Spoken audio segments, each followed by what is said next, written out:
Hello and welcome to another episode of Do Not Fade This podcast. My name is Joshua Reimer, joined by none other than the man, the myth, the legend, Jared Block. Jared, how are you doing on this fine Monday afternoon? Doing well, busy day. Thankfully distracted from whatever happened in my life on Saturday night. Josh, my weekend was like one really, really awful Completely. day, Uh huh. and then Sunday was really, really good to me. So Nice. I don't know how to feel about it. We don't have time. We will find a time to talk about our playoff teams Uh huh. because you had a great weekend and I did not. But with that said, DFS went really, really well for the wild card round. We had an awesome day of NBA last night. You had some really good calls that came through. Yeah. Like I said, my day on Saturday for props was awful, and my Sunday was really good. So that coincided with your great day for the Niners as well. Yeah, I honestly had the same exact thing happen this weekend. It wasn't with my playoff team on Saturday, obviously. It was just with my picks. My like everything went wrong that could go wrong. I was talking to members about it that on Saturday Cooper Flag was going up against the Bulls, and how many times have we talked about power forwards against the Bulls? Just about a million. So obviously Coop was the flag plan, and he did jack shit. Just did absolutely nothing, and the Mavs got blown out too. On top of that, so. That on the top of a few other plays that didn't come out as well as I expected. It was not a good Saturday, but like you said, we rebounded massively yesterday. Cashed the builder, cashed flag plant, cashed the ladder. We're now on a positive record with our spread bets that we've been tracking too, so that's a really good development over the weekend. And yeah, overall, really solid yesterday, bad Saturday. Hoping to make it a solid Monday. Jared, you got anything else? If not, let's start out the slate like we always do and get into some injury notes. Not too many extra notes. Today is a weird day where you have one super hammer game, which we'll get to, and you have a couple of other injury riddled situations. Dallas is really beat up. Jalen Brown's going to miss for Boston, so that shifts like everything. Then we got to wait on some other stuff, so we'll get to it here momentarily. But yeah, it does feel like today on a short day we have 6 games. Got one really, really obviously good game, and then the rest are kind of just you got to pick your spots. Yeah, without a doubt. All right, if you're ready, I'm ready. Let's get into it and start talking about some implied totals here.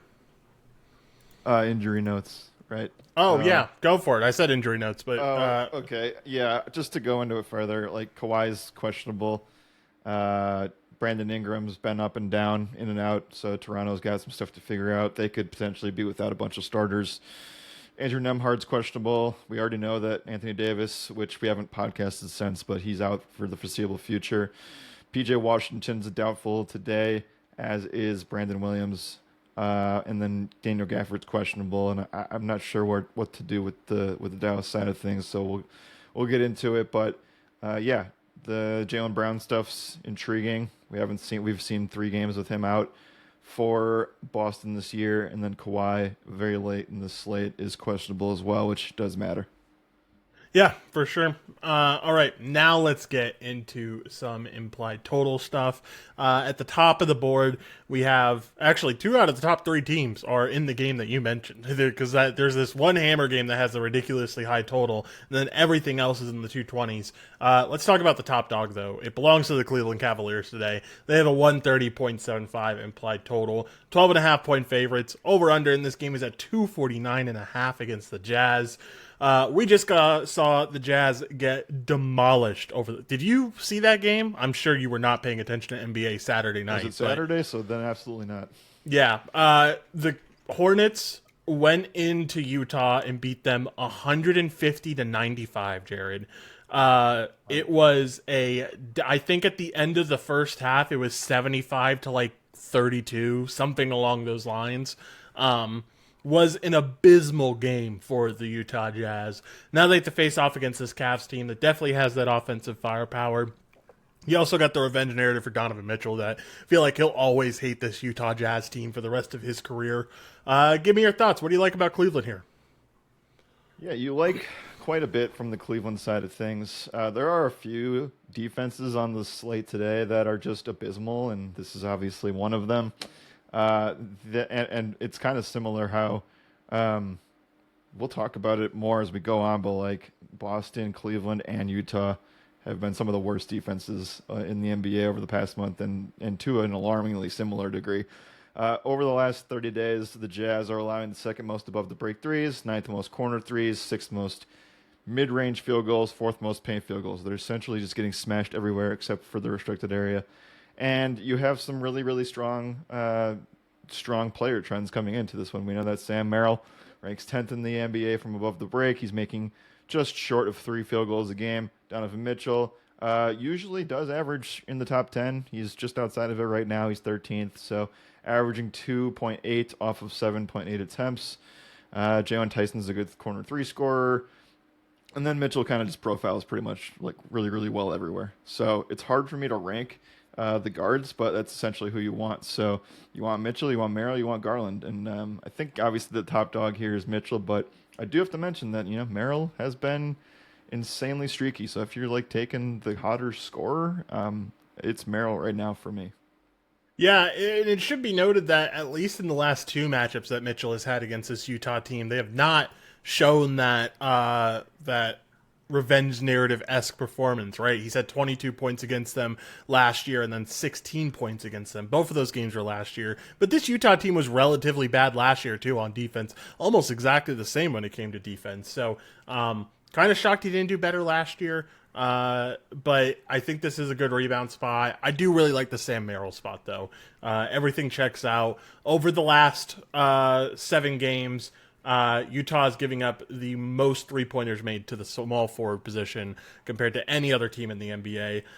Technically, Merrill's not a small forward. He's really more of a point guard or a guard build, but that's where they have him slotted in at small forward right now. So, assuming he gets that defense, that's where you technically would have him. So, yeah, really like that Sam Merrill play. Really like Donovan Mitchell. Even Darius Garland, I feel like you can give a shout here. He's in a good spot as well. But yeah, any one of those 3 definitely profile pretty awesomely here. All right, if you're ready, I'm ready. We can move on to the next team. Let's move on here. Let's move on. Let's talk about the Lakers here, who have a 119.5 implied team total. They are 9.5-point favorites against the Sacramento Kings. Over/under is set at 229.5. We saw the Kings pull off a really impressive win last night against the Rockets. They won 111-98, which is pretty impressive to do against that Rockets team. We'll see if they can pull off back-to-back nights here. What do you think about the Lakers? Yeah, this does feel like a superstar type of approach, right? You have Reeves still out. Rui's coming back into the mix. Does feel like it's a strong spot for both Luka and LeBron on paper. Essentially, like any player against the Kings is going to line up well on paper. When it comes to what they're allowing a lot of, like I think you can make the case that this is a strong spot for just for Luka assisting as well as just LeBron being in play without Reeves. I think that those are the 2 places where you start.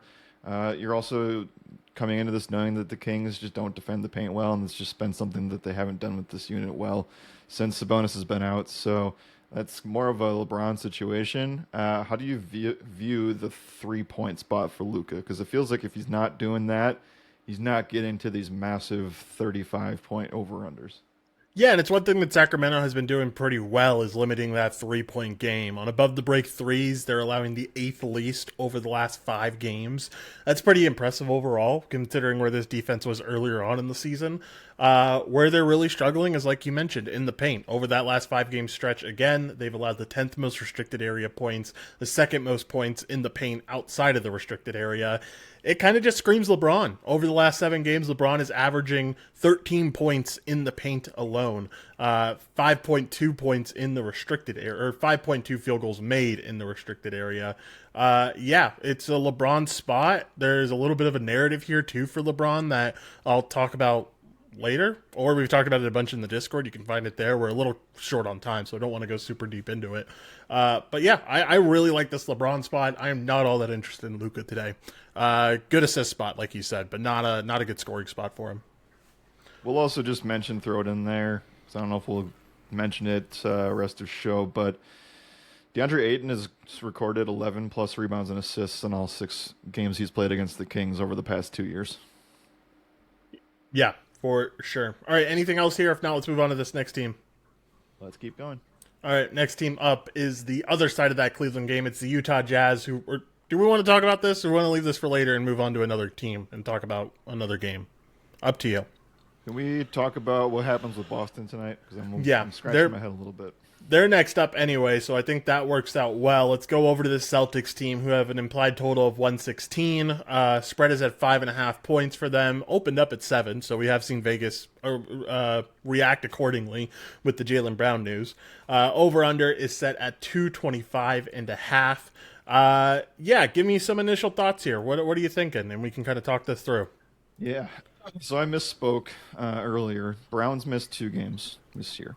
And one game, like, it just feels like one game went really well for Peyton Pritchard and one game went really well for Derek White. And then in the other games, it looks like they kind of flip-flopped and one underperformed and one did well. So you don't have a great picture or sample size of anything coming in here. And this was the exact sentence from the rundown is like, things are going to look really different in this game because if Brown played, this would have been like the hammer spot of the slate. Like this is he does everything well that the Pacers do poorly, essentially. So trying to replace that with a bunch of 3-point scorers is tough when you're facing Indiana. You can't really take advantage of that. So maybe we'll see more drives from Derek White and Peyton Pritchard. Pritchard's already a top 50 drive guy with averaging 11 per game. So that's kind of what my initial thoughts are. This is a really nice spot for the big men. I think that Keita and Garza could actually take advantage of some poor center defense where they allow a lot of restricted area shots. So you get a little bit of everything. But the main takeaway here is that you really miss out on the Jaylen Brown spot. And I think that Indiana can actually handle this game quite effectively. I'm not sure why Boston is that big of a favorite. Yeah, I think it's probably well, no, Boston's away too. Yeah, that's kind of crazy to have them at 5.5 points. The 8.5 points, no, 11.5 points at Boston. If it was there, even without Jaylen Brown, like that's what we're basically getting around that, probably. Roughly. Yeah, I imagine it'd be exact. It wouldn't be exactly that, but yeah, I think there's some good data here that kind of correlates with the Peyton Pritchard stuff. So without without Jaylen Brown off the floor, you have Anthony Simons averaging 8.2 more points per 36 minutes, Derek White averaging 7.2 points per 36 minutes more than usual, and then Peyton Pritchard at 7.1. The difference here, though, is that Simons and White are both getting elevated 3-point attempts. Pritchard hasn't taken more 3-point attempts with Jaylen Brown off the floor. He takes the same amount. He just takes more field goals in general, though. He's averaging 4.3 more with Brown off the floor. So I think that correlates with exactly what you said, that he's the driving guy more often anyway.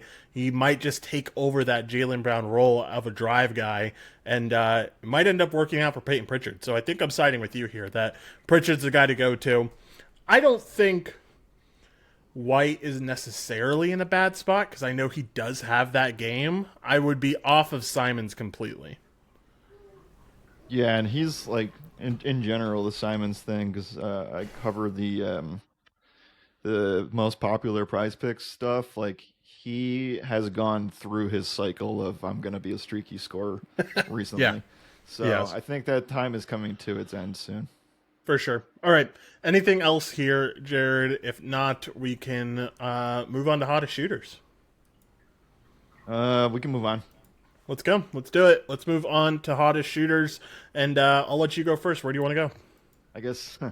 I guess Simons kind of is in this range, so he can kind of be mentioned here as a PRA streaky guy. Boston in general is just you find the hottest shooter and you kind of roll with that until it flips over to the next guy. But we kind of already covered that. I think that we can go right back to Sam Merrill, and I'll just say it again, like he has been on one since he has come back from this injury. He has hit 15 plus points in 5 straight, 4 plus threes in 5 straight, and again, that above the break stuff is really, really good. He ranks 10th in the NBA from above the break, 2.9 field goals off 6.4 attempts in that stretch. For sure. Can certainly get behind that. I'll go back to the LeBron stuff. We already mentioned how we like him in this spot. He has had 24 plus points in 4 straight games. He's had 230 burgers in there as well. These are against some pretty weak opponents like Memphis, the Pelicans. No offense, but Milwaukee. But you can make the case that the Kings are also a pretty weak opponent overall, too. So can definitely get behind this LeBron spot and definitely deserves to be on that hottest shooters radar. Yeah, while we're talking about LeBron, you want to bring up the card thing? Yeah, so the report came out today that at certain points for the rest of the season, he's going to have a patch on his jersey that's, I forget, it has year 23 on it. It has the LeBron logo and everything.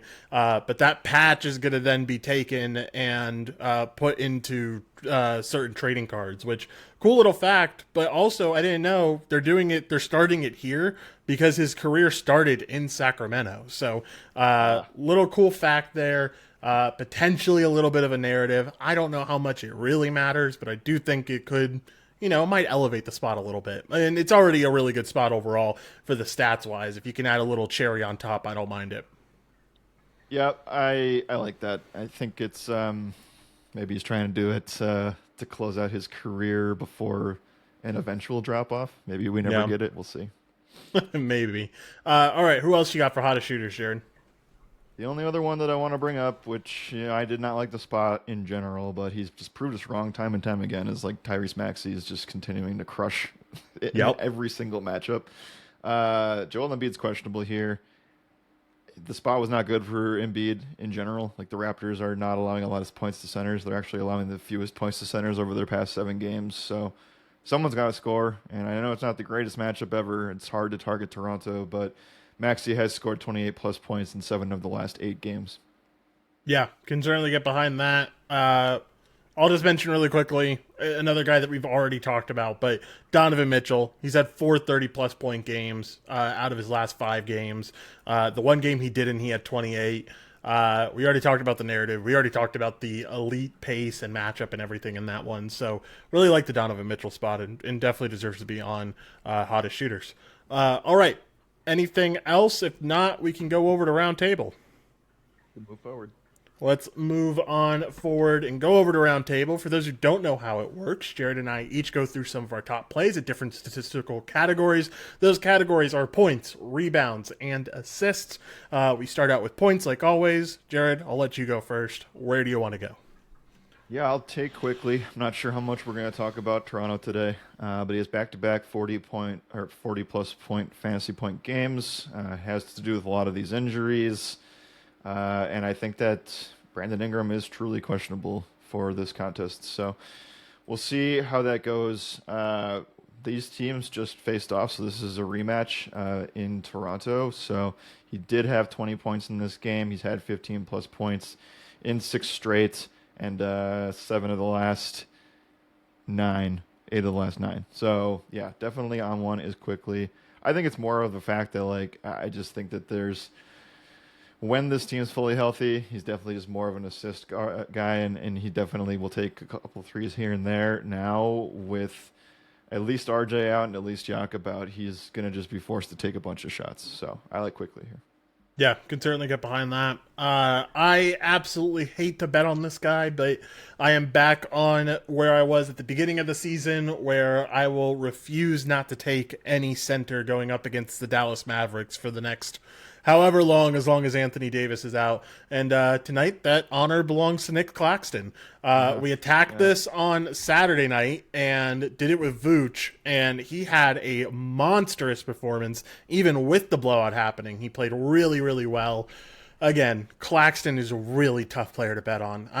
He is one of the most inconsistent guys that you can possibly bet on, but the matchup does not get better than this one against the Dallas Mavericks. So I like Claxton. I like him at an all-around point. I think points and rebounds are certainly in play, but we're going with the points category here. So just points, but really like the spot for Claxton overall.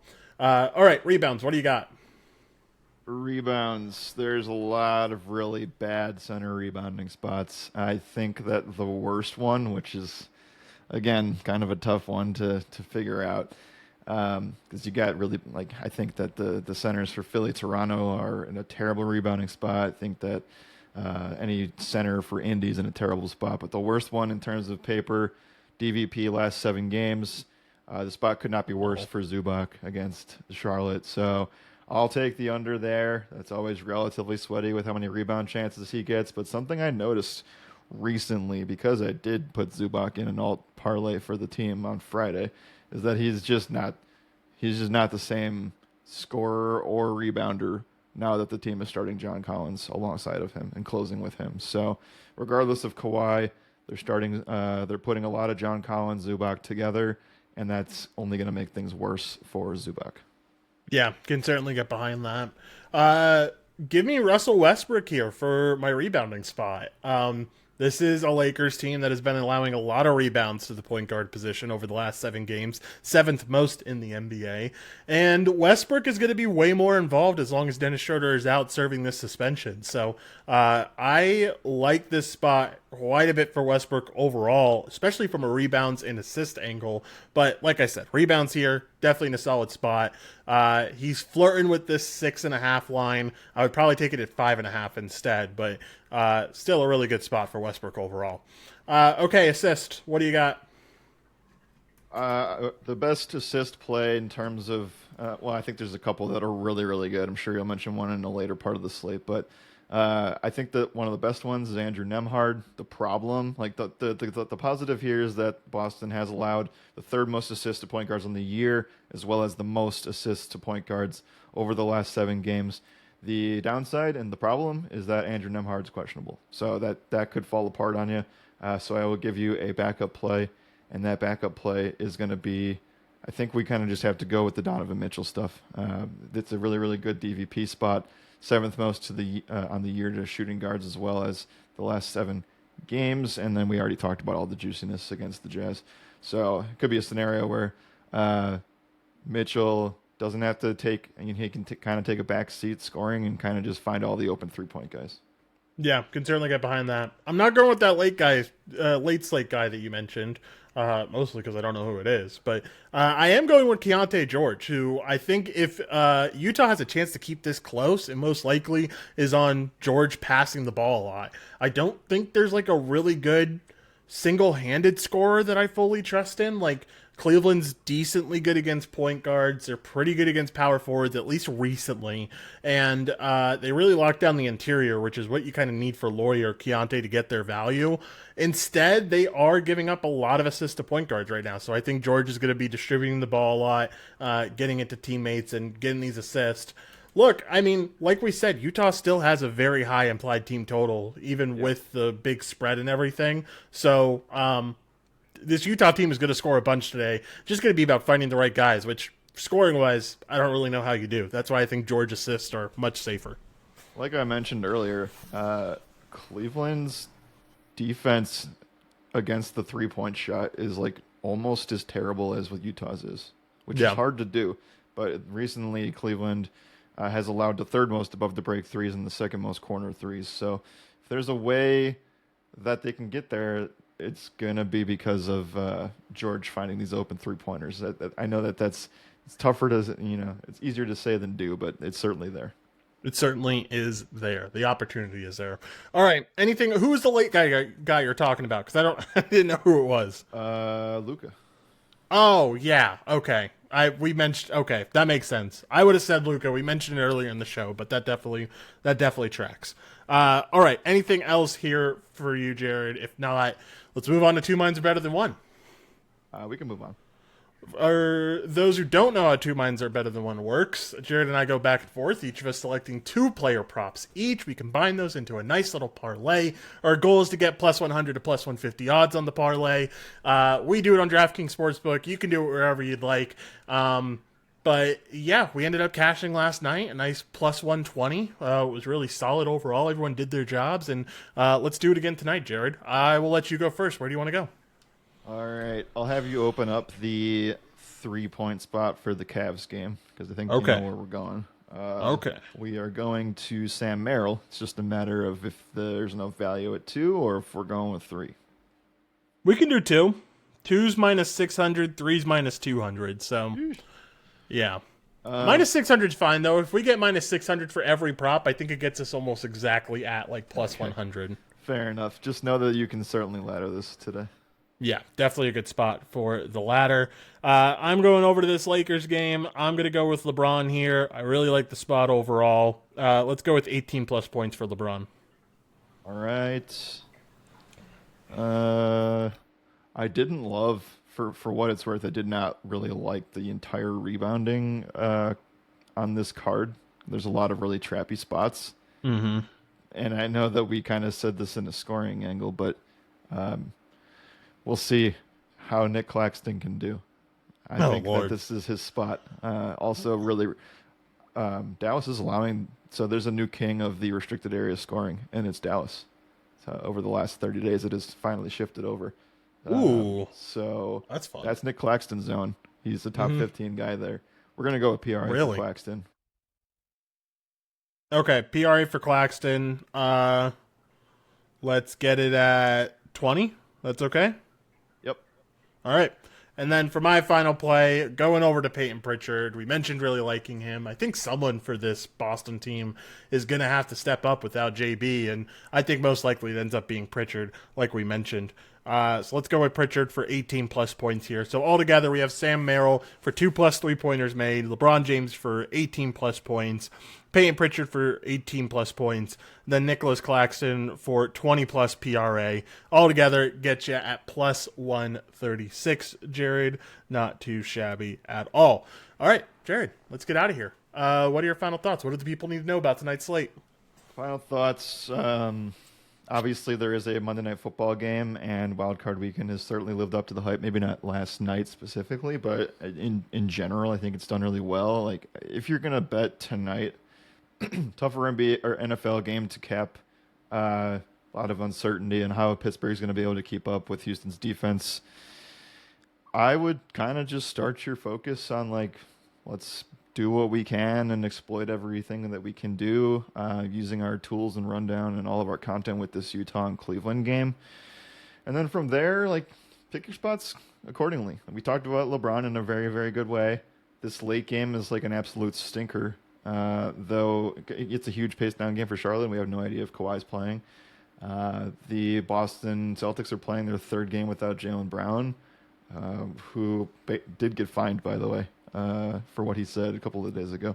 It was like $30,000 or something like that. Chump change.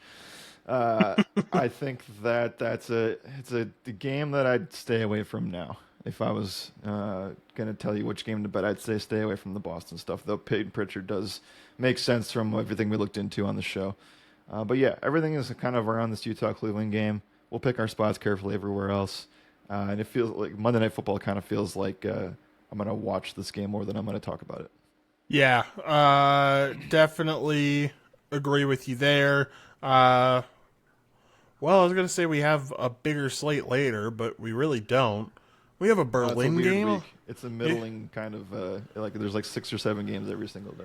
Yeah, and we have a Berlin game on Thursday. What is that about? I didn't know we did those. That's fun. I didn't know we did those either. The Grizzlies and the Magic in Berlin at 2 p.m. What a fun game. That's like their version of the France game, right? Because they used to do the France game. Yes, correct. Okay. Yes. Yeah, some fun stuff there. Yeah, like you said, like everything's about 8 games this week. So, yeah, it feels a little bit iffy overall. Like, obviously, like you said, this Cleveland and Utah game is very good. I think there's some decent stuff on the late night slate, but, like, it doesn't feel like a whole lot. We just saw this 76ers and Raptors game, I think just yesterday or the day before. And so we have a pretty good idea of what that's going to look like. And Boston definitely feels like a little bit of a question mark without JB. So, and we don't have the Sam Hauser news either. So we'll have to wait for that as well. Yeah. All right. Anything else here, Jared? If not, let's get out of here. Nope. We'll be back tomorrow. All right. Thank you all for listening. As always, my name is Joshua Reimer. And like Jared said, we will see y'all tomorrow.